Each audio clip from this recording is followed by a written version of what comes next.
नमस्कार, मी रोहिणीज मॅजिक किचनमध्ये आपले मनपूर्वक स्वागत आहे।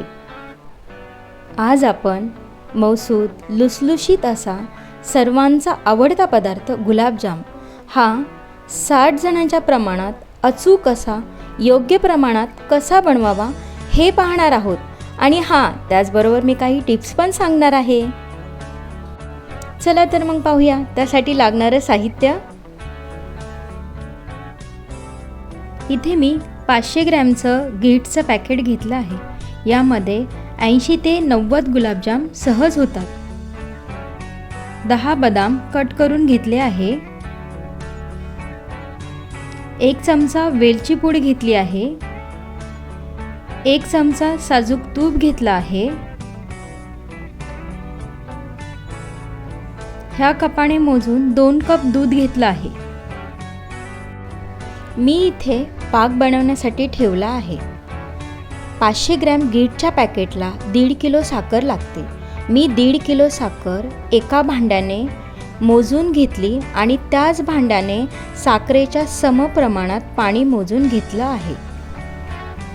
पाक तयार होत आहे तोपर्यंत आपण पीठ भिजवून घेऊया।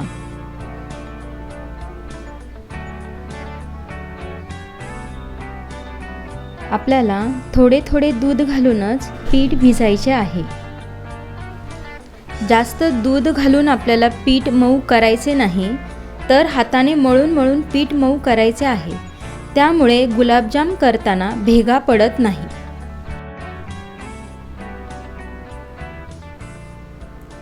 हाताला आणि ताटाला तूप लावून चिटकलेलं पीठ काढून घेऊया।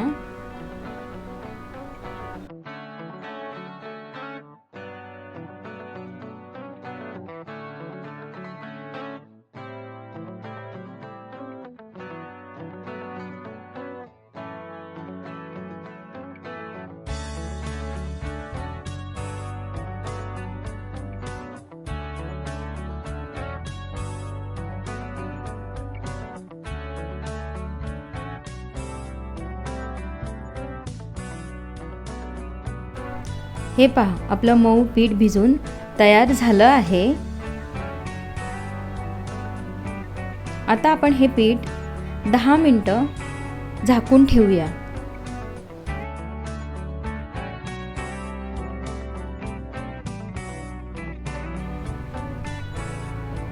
पाकाला उकळी आली आहे। गॅसची फ्लेम आपण मोठी ठेवली होती, ती आता कमी करूया आणि त्यामध्ये वेलची पूड घालूया।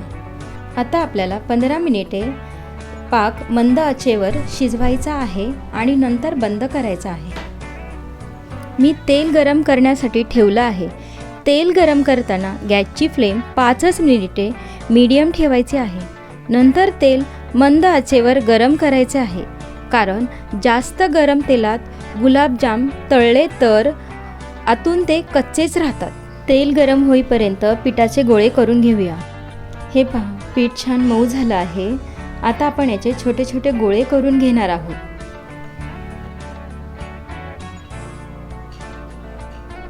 गोळा करण्या अगोदर हाताला तूप लावून घ्यायचं आहे। गोळा करण्या अगोदर पीठ पुन्हा तळ हाताच्या मध्ये घेऊन पुन्हा पीठ आपल्याला रगडून मळायचं आहे। त्यानंतरच गोळा आपला भेगा न पडता एकसारखा तयार होतो।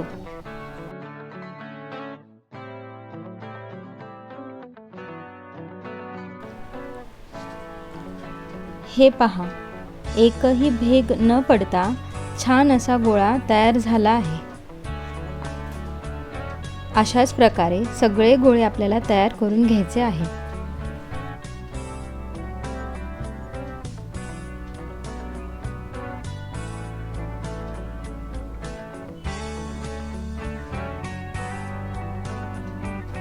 गोळे करताना भेगा पडल्या तर तळताना त्यामध्ये तेल जाते आणि त्यामुळे ते पाकात टाकल्यानंतर तो पाक तेलकट होतो।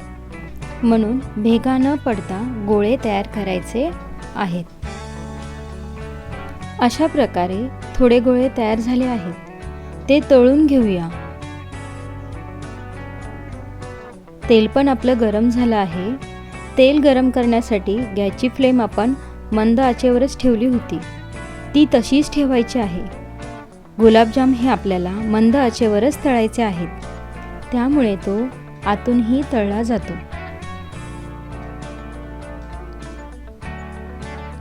गोळे तेलात टाकल्यानंतर ते तसेच न ठेवता अशा पद्धतीने किंवा झाऱ्याने त्याला सतत हलवायचं असतं. नाही हलवलं तर त्याला एकसारखा सोनेरी रंग येणार नाही.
हे पहा, सतत हलवल्यामुळे आपले गुलाबजाम एकसारख्या सोनेरी रंगात तळले गेले आहेत. आता आपण ते प्लेटमध्ये काढून घेऊया.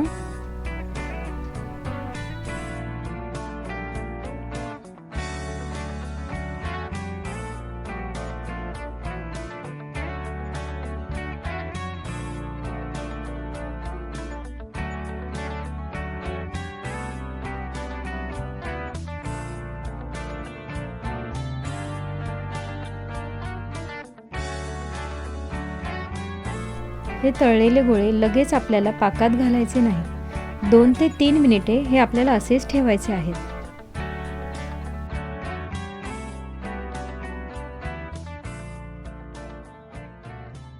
हे पहा, आपला पाक खूप असा गरम पण नाही आणि थंडही झालेला नाही. याच पाकामध्ये सगळे गोळे आपल्याला तयार करून टाकायचे आहेत.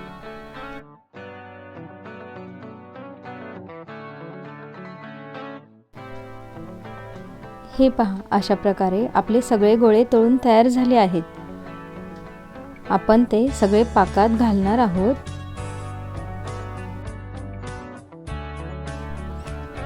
गुलाबजाम आपल्याला पाकात तासभर ठेवायचे आहे, त्यामुळे पाक गुलाबजामच्या आतपर्यंत जातो आणि ते छान मुरतात.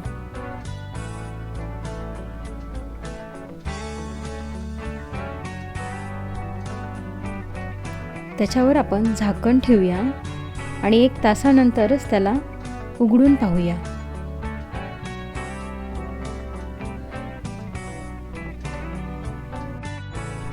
हे पहा, अशा प्रकारे छान असे गुलाबजाम आपले तयार झाले आहेत. हे पहा, रस गुलाबजामच्या आतपर्यंत छान मुरला गेला आहे. अशा पद्धतीने तुम्ही तुमच्या घरातील छोट्या कार्यक्रमासाठी किंवा सणांसाठी घरच्या घरीच गुलाबजाम बनवू शकता. कशी वाटली माझी रेसिपी? रेसिपी आवडली असेल तर लाईक आणि कमेंट करायला विसरू नका. अशाच आणि नवनवीन रेसिपीजसाठी रोहिणीज मॅजिक किचन या चॅनलला सबस्क्राईब करायला विसरू नका.